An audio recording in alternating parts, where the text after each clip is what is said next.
பிள்ளைகளுக்கு குரானை கொடுங்க.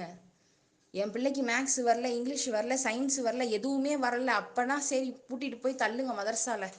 என் குழந்தை வழி தவறி போயிருச்சு, இவளை திருத்துறதுக்கு மதரசாவை பயன்படுத்துறேன். இப்படி சீர்திருத்தக்கூடிய இடம் அல்ல மதரசா. சீர்திருத்த பள்ளியா மதரசா? சீர்திருத்தும் தான். ஒரு மனுஷனை எப்படிப்பட்ட மனுஷனாக இருந்தாலும் அவனை மார்த்த வல்ல ரஹ்மான் போதுமானவன். இந்த கல்வி போதுமானது. ஆனா அதையெல்லாம் தவறான முறையில போனதுக்கு அப்புறம் கொடுக்காம, பிள்ளையை பிறந்ததிலிருந்து அதற்கு எது அவசியமோ இந்த மார்க்க கல்விதான் மிக அவசியம். அதை முதல்ல ஊட்டி ஊட்டி வளங்க, தானா சரியாக வளரும். இதை கொடுக்காம நீங்க எவ்வளவு பெரிய விஷயங்களை எதையெல்லாம் கொடுத்தாலும் அது ஒண்ணுமே ஆகாது. லட்சங்களை சம்பாதிக்க சொல்லி கொடுக்குறீங்க, லட்சியமான சொர்க்கத்தை சம்பாதிக்க எத்தனை பேர் சொல்லி கொடுக்குறீங்க? நம்ம வீட்டுகளில் பிள்ளைகளுக்கு என்ன சொல்லி கொடுத்து வளர்க்குறோம்?